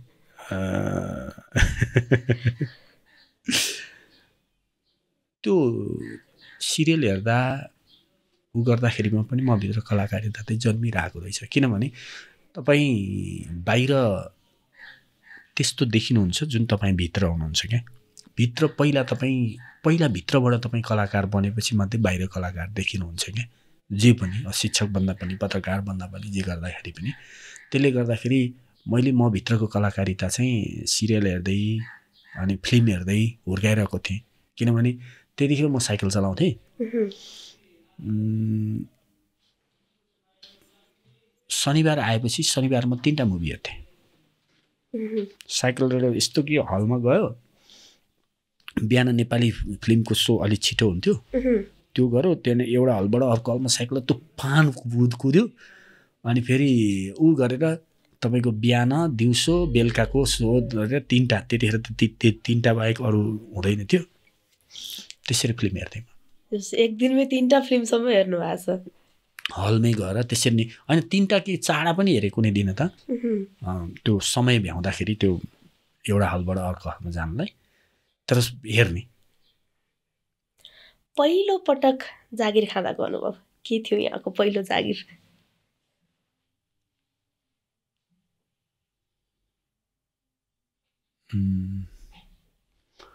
पहिलो जागिर खाँदाखेरि मैले ट्युसन पढाउने जागिर खाएको थिएँ। अब भनौँ न पैसा आउँदाखेरि जस राम्रै उ भएको थियो। पछि मैले चाहिँ त्यो अस्ति नै अलिकति बिगारेर भन्नुभएको थियो, फेरि यहाँ नि बिगार्नु होला कि भनेको भनेर चाहिँ भनौँ नभनौँ भनिरहेछ आइरहेछ होइन।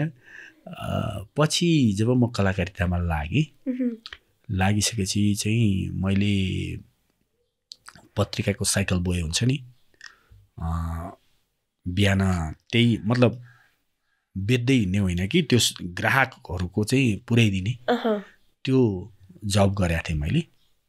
अनि त्यो गर्दा चाहिँ बिहान सटक गरेर आयो, अरूसँगै रेडी भइन्थ्यो कि अनि त्यसले धन्य मलाई खाना खर्च पुगे हुन्थ्यो। अरू त्यत्तिकै अरू कामहरूले थिएटरहरू गरेर उ गरेर सबै चिज चलिरहेको हुन्थ्यो। पहिलो कमाइ चाहिँ कति थियो?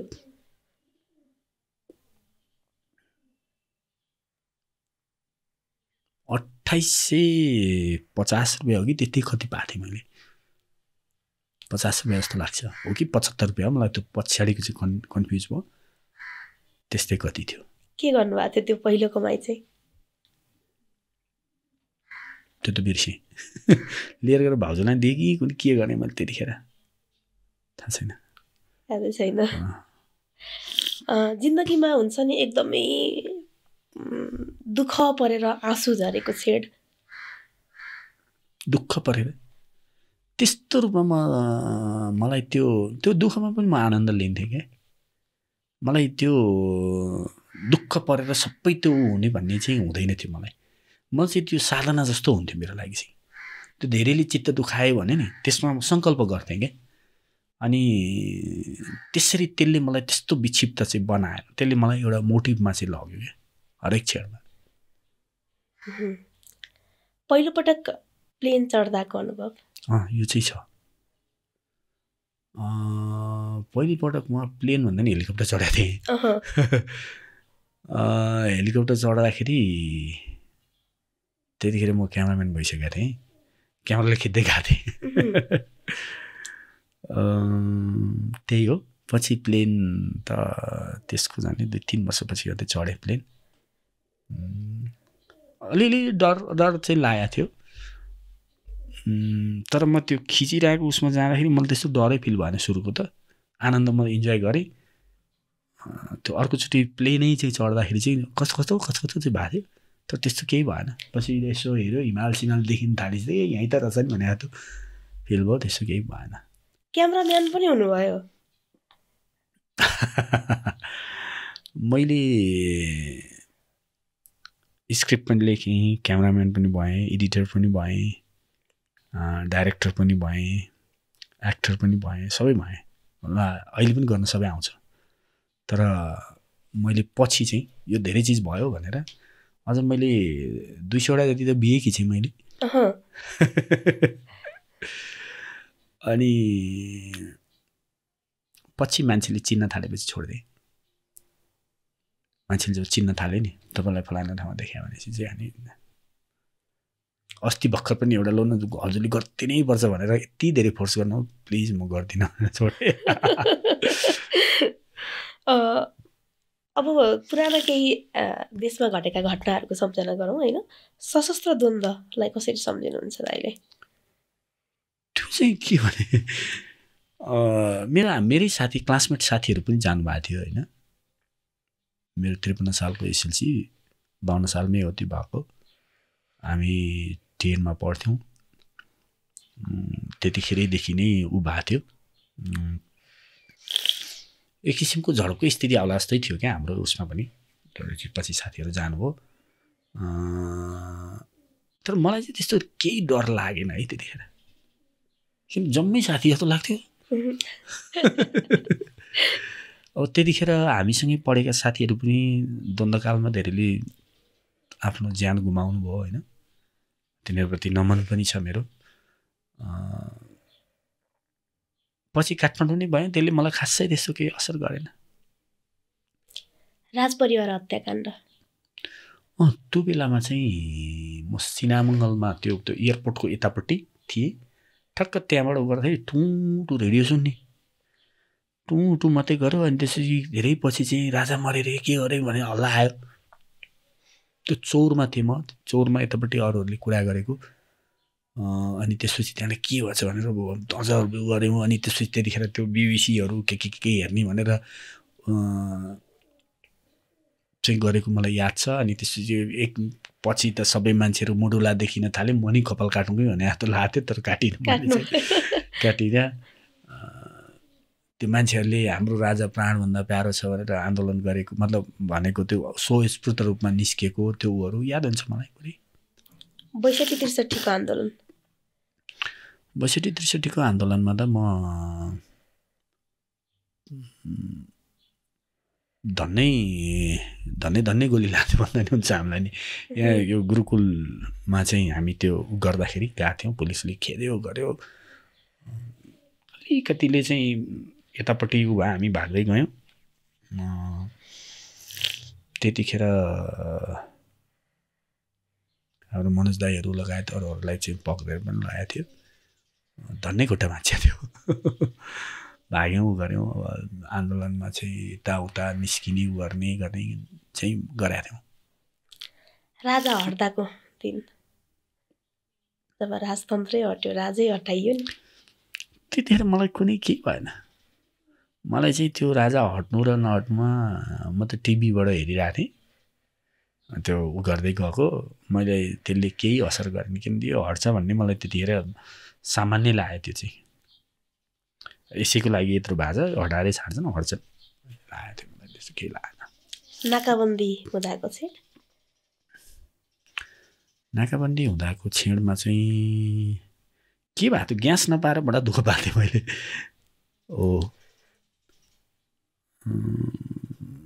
त्यही नाकाबन्दीमा होला। मैले पहिला एउटा सिलिन्डर थियो, अरू 2टा सिलिन्डर थोपऱ्यो। अहिले नि घरमा 3टै सिलिन्डर छ। भुइँचालो जाँदाको छेड चाहिँ, भुइँचालो जाँदा चाहिँ मेरो बुवाको हार्ट एट्याक भएको थियो, गङ्गालालमा थिएँ। यसरी बस्दाखेरि त त्यो हस्पिटलको 5औँ तलामा थिएँ। यस्तो पोल्टो यस्तो पऱ्यो, त्यो ग्यास सिलिन्डरहरू बेडहरू त हिँडा घुर्र, त्यो त उवाला व्हिलवाला थियो नि त, घुर्र उता जान्छ गुर्र यता जान्छ। अनि त्यसपछि के मुनि जानुपर्छ भनेको थियो। अनि ऊ माने गएको त सिलिन्डरै आइहाल्यो। अनि सबभन्दा पहिला बुवालाई उ गरेँ, अनि यसो भित्ता उ गरेर नै लचक भइरहेको थियो। अनि हेर्दै त्यता छेउमा त्यो उसको के अरे ढुङ्गामाटोको घरहरू भत्किएको देखेँ।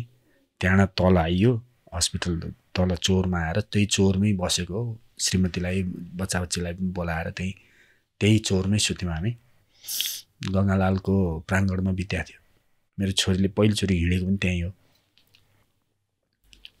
1 वर्षको थियो छोरी। अनि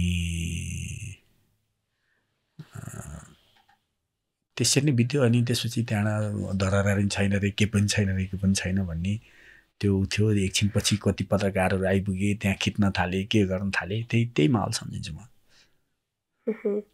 हाम्रो पहिलो अनुभव सेगमेन्ट सकिएको छ। कस्तो लाग्यो दाइलाई चाहिँ सेगमेन्ट? राम्रो लाग्यो किनभने खासमा मान्छेले जीवनमा पहिलोपटक गरेको कुरा चाहिँ बिर्सिँदैन तर मैले त अझै धेरै कुरा बिर्सिसकेको छु हामीसँग अब अर्को सेगमेन्ट छ पैसाका कुरा भन्ने यसमा हामी पैसाकै कुरा गर्छौँ पैसाको परिभाषा दिनुपर्दा दाइले कसरी दिनुहुन्छ पैसा भनेको चल हो कि जस्तो मसँग यो 1000 रुपियाँको नोट भयो यो 1000 रुपियाँले मैले काम गरेँ र तपाईँलाई दिएँ तपाईँले 1000 रुपियाँ काम गरेर हाम्रो क्यामेराम्यानलाई दिनुभयो उहाँले गरेर 1000 रुपियाँ काम गरेर हाम्रो एडिटरलाई दिनुभयो एडिटरले 1000 रुपियाँ काम गरेर चाहिँ अर्को एबिसी पर्सनलाई दिनुभयो भने 1 2 3 4 5 6000 भयो नि त त्यो 6000 को सर्कुलेसन चाहिँ मनी हो यो चाहिँ नोट मात्रै हो कि चाहिँ नोट मात्रै हो माध्यम मात्रै हो त्यसकारण यो जति चलायमान हुन्छ नि चल्नु चाहिँ यो चाहिँ मनी हो भन्ने लाग्छ मलाई गोजी रित्तो हुँदाको अनुभव रित्तो हुँदा पनि म हात्तिदिएन थिएँ मलाई त्यस्तो कहिले अनुभव भएन मलाई रित्तो हुँदाखेरि पनि मलाई त्यस्तो अनुभव भएन तर एउटा चिज चाहिँ म भन्छु है के अरे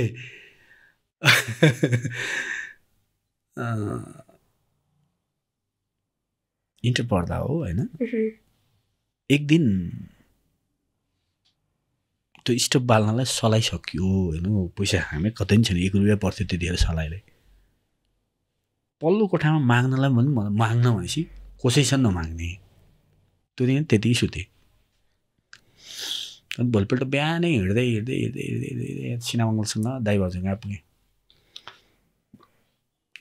ठ्याक्क खाना खाएर सक्नु भएको छ अहिले अनि त्यसपछि बाबु खाना खाएर आइपुग्नु भएको हो खानुभयो हो तपाईँले भने के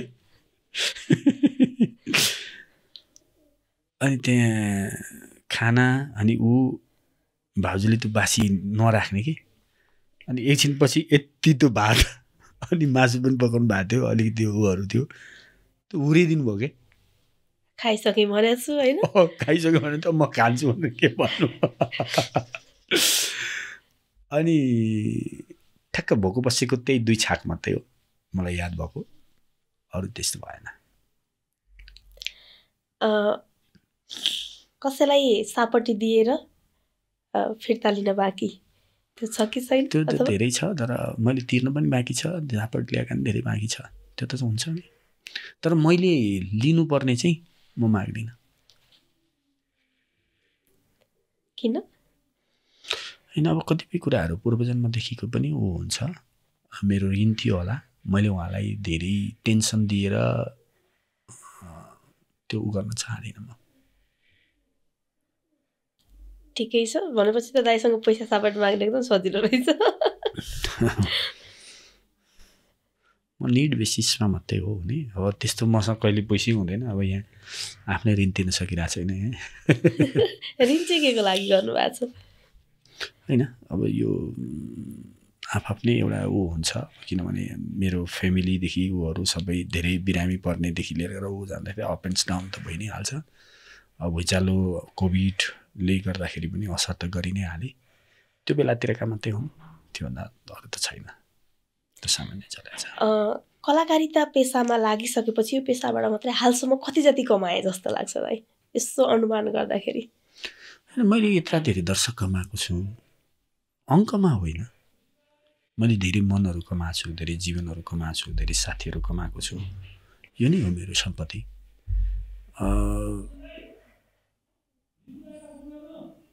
तर मेरो हातले धेरै बाँडे चाहिँ छु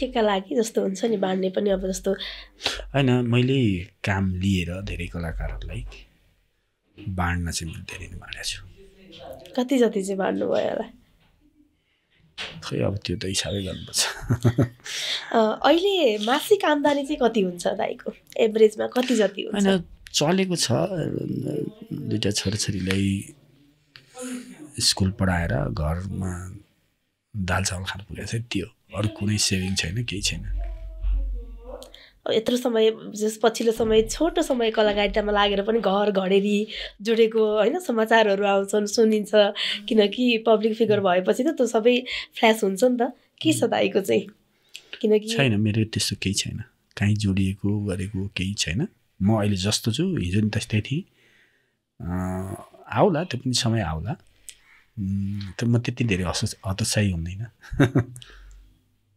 हुन्छ नि अब रहर मान्छेलाई जस्तो होइन त्यस्तो रहर छैन यदि मैले पैसा कमाउने रहर थियो भने पैसालाई मैले उ गर्थेँ भने म यो पेसामा हुँदैन थिएँ मैले धेरै पैसा कमाएर बस्थेँ यो जब मैले बुझेँ नि मैले बुझिसकेपछि चाहिँ मलाई पैसाले त्यति लोभ्याउन सकेन मलाई कलाकारिताले नै लोभ्यायो यदि दाइसँग अहिले 1 करोड पैसा भयो भने त्यसलाई केमा खर्च गर्नुहुन्छ अब पहिला हुन दिन्न अनि भनौँ न जोस हुन्छ नि त्यो एउटै भन्ने म त्यो प्लान त्यस्तो केही छैन होला 1 करोड भयो भने 20 लाख चाहिँ दानै गर्छु होला त्यति चाहिँ भन्न सक्छु अरू पनि भन्न सक्दिनँ पैसा बचत कमाउने र बचत गर्ने चाहिँ कसरी हो जस्तो लाग्छ दाइ यहाँलाई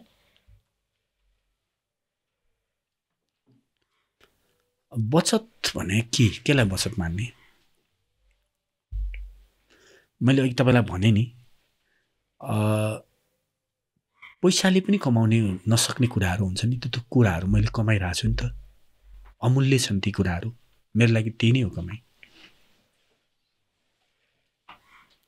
हुन्छ नि जस्तो यहाँ आफू त सन्तुष्ट हुनुहुन्छ कहिलेकाहीँ घर परिवारको हुन्छ नि त जस्तो हुन्छ नि होइन ए फलानुले घर बनाइसक्यो कहिले भन्ने खालको त्यो भइहाल्छ तर त्योले गर्दाखेरि म त्यस्तो डिस्टर्ब चाहिँ हुँदैन किनभने हरेक मान्छेको आफ्नो जीवन हुन्छ त्यो अर्कोसँग दाँच्न थाल्यो भने त फेरि त्यहाँनिर स्ट्रेस आइ नै हाल्छ त्यसले यो अरू उसले मैले मेरै जीवनसँग दाँच्ने हो क्या किनभने त्यो हुँदाखेरि जीवनलाई जीवन जसरी नै जिउने किन अरूसँग तुलना गर्नु पर्यो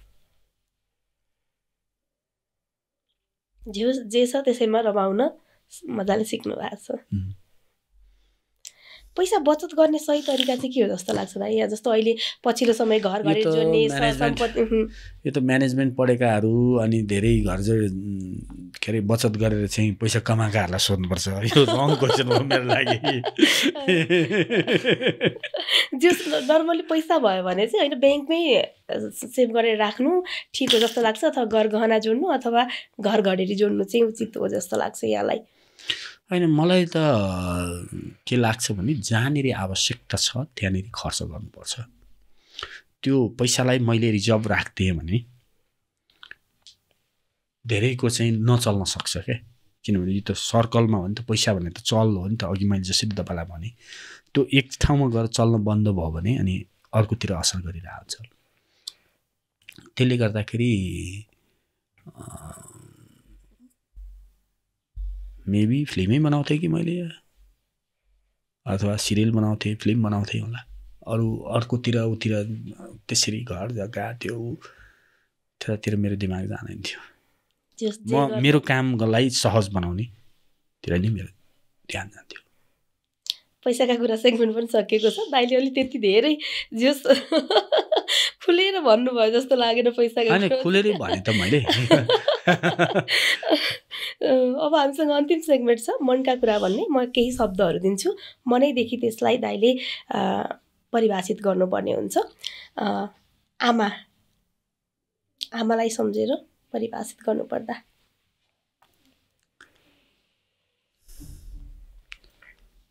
जन्मदाता शरीरलाई यहाँसम्म ल्याइदिने संसार देखाइदिने मान्छे आमा भनेको त आमै हो नि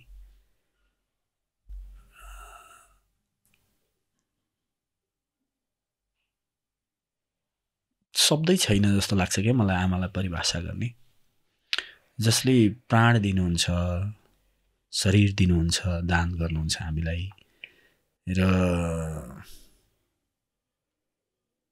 पाउने कुनै एक्सपेक्टेसन राख्नुहुन्न दिने मात्रै के माया दिने मात्रै आमा शब्द नै काफी छ, यसलाई अर्को किसिमले व्याख्या गर्ने शब्द म देख्दिनँ। अहिले यहाँबाट आमालाई सम्झेर भन्नुपर्दा अहिले के भन्नुहुन्छ? आमा ढोक छ, नमन छ, म यहाँ छु, बोलिरहेको छु, तपाईँलाई पनि सम्झिरहेको छु, खुसी हुनुहोस्, यति हो। बुवा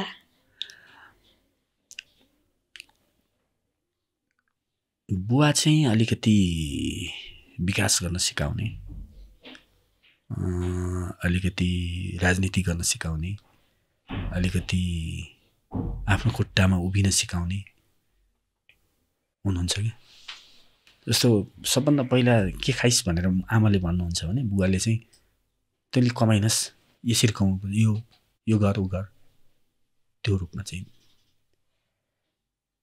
हेर्छु होइन।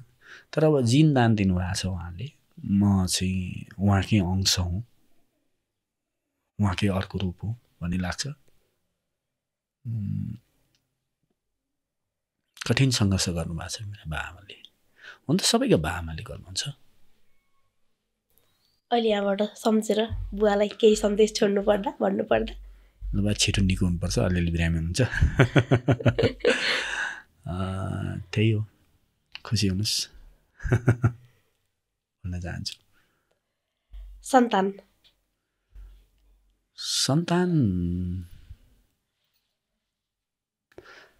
अब यो कस्तो भने बाआमा चाहिँ सित्तैमा पाउने चिज, सन्तान चाहिँ पैसा खर्च गरेर बनाउने कुरा भयो।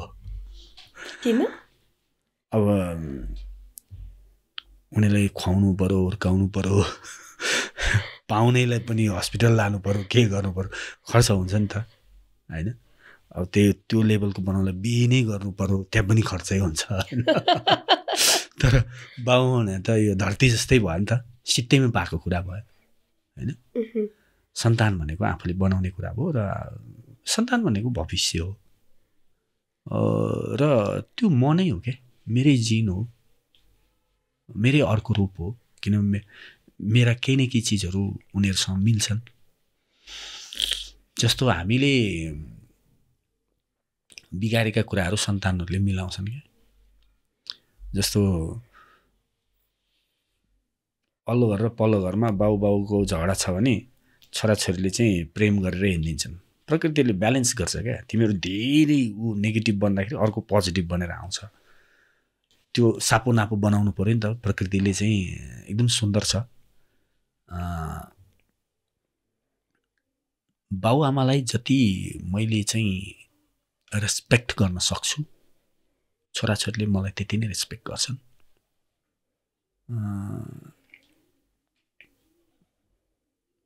तर एक किसिमको हरेकलाई के हुन्छ भने छोराछोरीप्रति चाहिँ धेरै माया जागिरहेको हुन्छ क्या बाउआमासँग भन्दा पनि।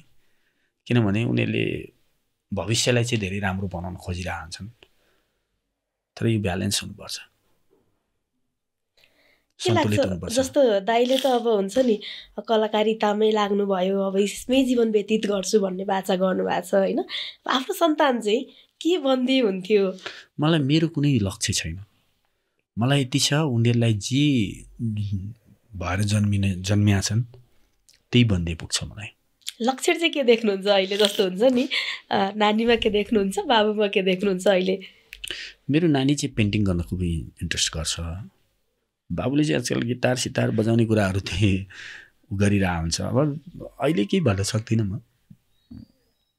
अब उनीहरूलाई के बन्न मन लाग्छ म त्यही बन्न छोडिदिन्छु। जस छेकबार लगाउनु हुन्न कसैमा होइन, उनीहरूको इच्छामा होइन। यस्तो हुन्छ क्या, जुन चिज म आफू बन्न सक्दिनँ नि त्यो चिज मैले मेरा छोराछोरीलाई बनाउन खोजिरहेको हुन्छु क्या। त्यो चाहिँ हामीले अपराध गरिरहेछौँ भन्ने लाग्छ क्या। आफूले गर्न खोजेको कुरो आफ्नै लाइफमा गर्ने हो। छोराछोरीको लाइफमा उनीहरूलाई के बन्न मन लाग्छ त्यो गर्न छोडिदिने हो क्या। त्यो चाहिँ लभ हो, त्यो चाहिँ स्वतन्त्रता हो जस्तो लाग्छ। पहिलोपटक बुवा बन्दाको अनुभव सुनाउनु दाइको कस्तो भएको थियो त्यति बेला? हुन्छ नि एकदम म ह्याप्पी थिएँ। किनभने त्यो अनुहार अहिले पनि म सम्झिन्छु। त्यहाँ डक्टर चिनेकै डक्टर हुन्थ्यो पहिला, हामी सँगै फ्ल्याटमा बस्ने डक्टरकै ड्युटीमा परेछ। उहाँले मलाई त्यो डेलिभरी चाहिँ लाई नजिकबाट निहाल्ने मौका दिनुभएको थियो त्यो एकदम खुसी लाग्छ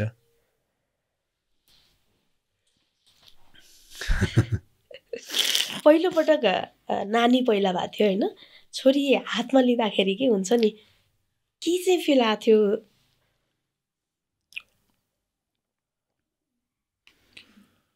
मलाई कस्तो फिल आएको थियो भने मैले चाहिँ मेरो मम्मीलाई मैले धेरै दुःख दिएको रहेछु यति धेरै दुःख पीडा हुँदो रहेछ भन्ने चाहिँ फिल भएको थियो मलाई त्यतिखेर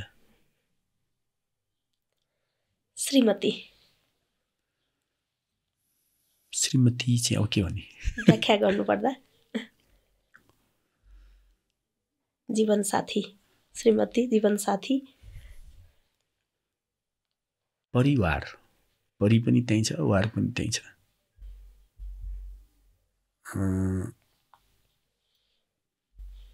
सबैभन्दा बढी ह्याप्पी पनि बनाउन सक्ने हुने हो सबैभन्दा दुखी बनाउने पनि हुने हो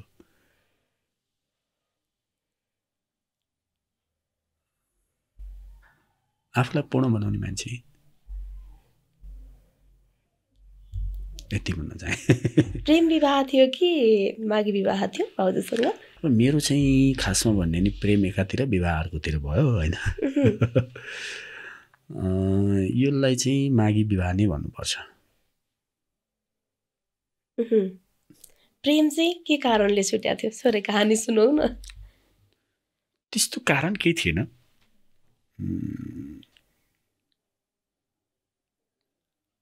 कारण केही थिएन म आफै कारण हो किनभने उहाँले मलाई प्रेमै गर्नुहुन्थेन मैले मात्रै प्रेम गर्थेँ अनि यही क्षेत्रको हुनुहुन्थ्यो अथवा यो चाहिँ भनिन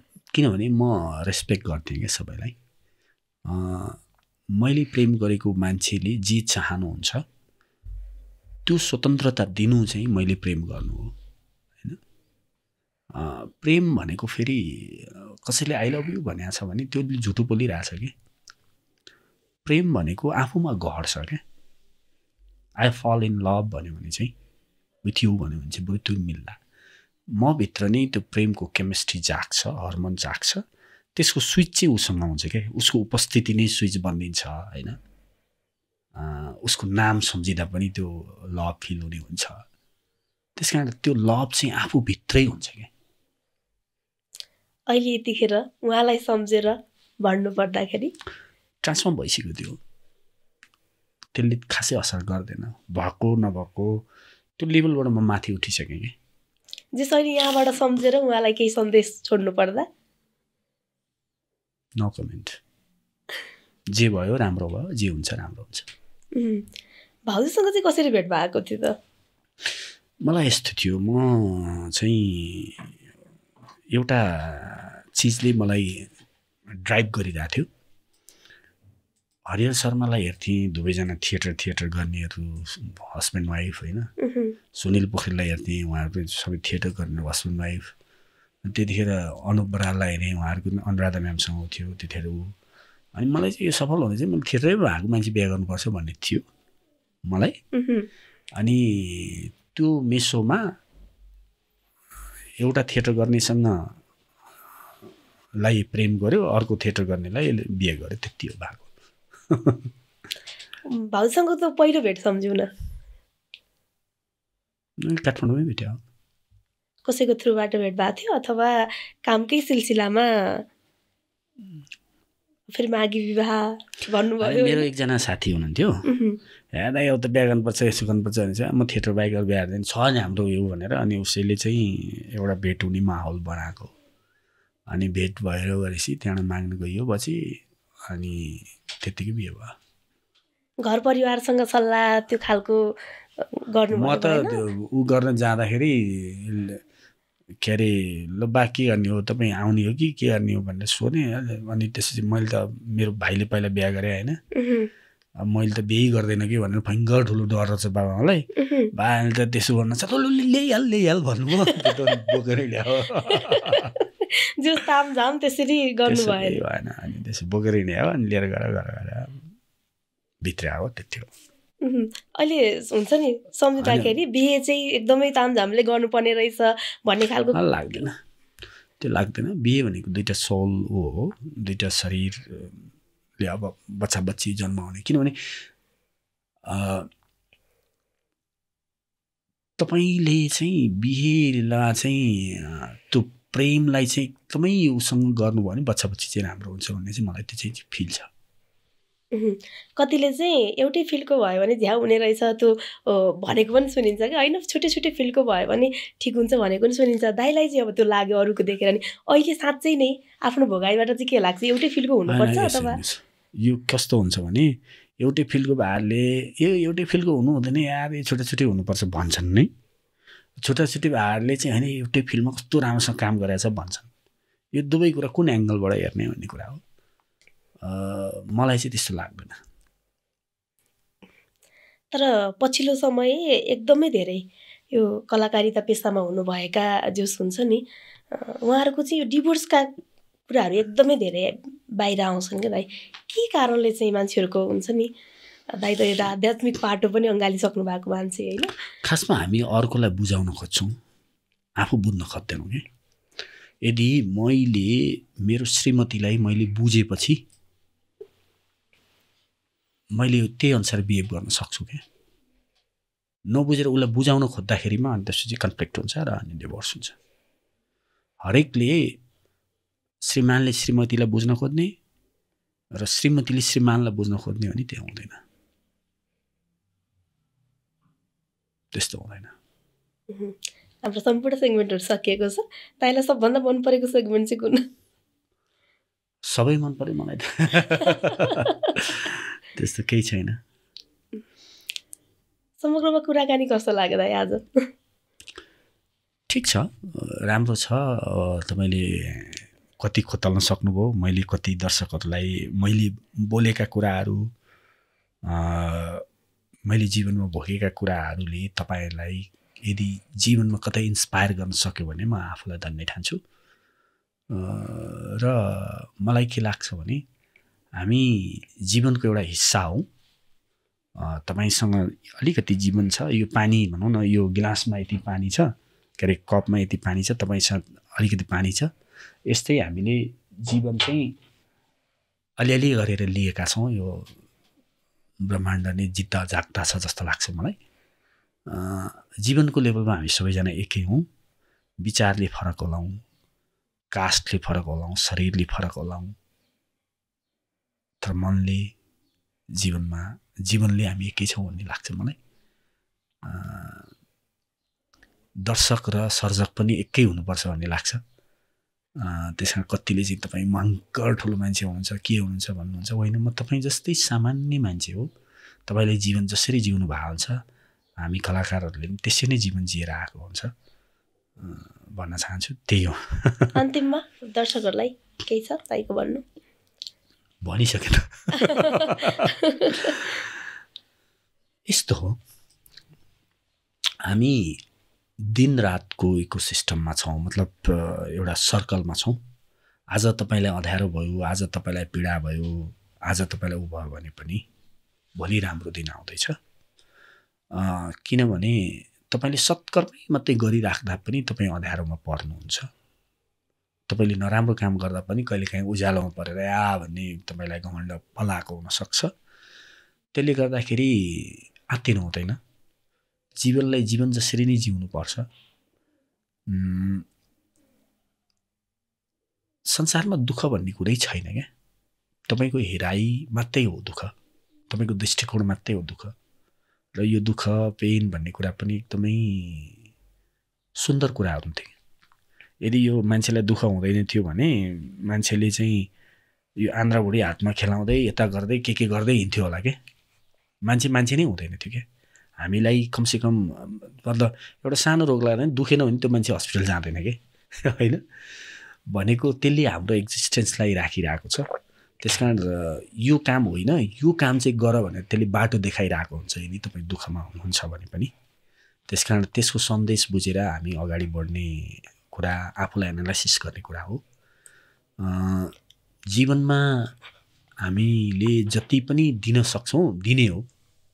लिने भन्दा पनि हुन त अब शरीरको लेभलमा हामीले जन्मिँदाखेरि चाहिँ कति 2.5 किलो थियौँ ल 3 किलो थियौँ होला, अहिले यति किलो भइसक्यो हामीले लुटेरै ल्याएको छौँ। त्यसले गर्दाखेरि आत्तिनु हुँदैन,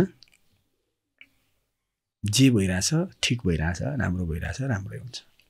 हस्, एकदमै जोस् दाइसँग यो 2 घण्टाको जम्का भेटमा जोस् दाइको जन्मिँदादेखिको कथा हामीले जोस् आनन्दले सुन्न पायौँ। दाइले खुलेर भनिदिनु भयो होइन, व्यस्तताको बावजुद पनि समय दिएर आइदिनु भयो। धेरै धेरै धन्यवाद। यहाँलाई पनि धेरै धेरै धन्यवाद। र जति दर्शकहरूले हेरिराख्नु भएको छ तपाईँहरूलाई पनि धेरै धेरै धन्यवाद। मेरो नाम चाउरे मात्रै होइन, रामबाबु रेग्मी पनि हो। Thank you.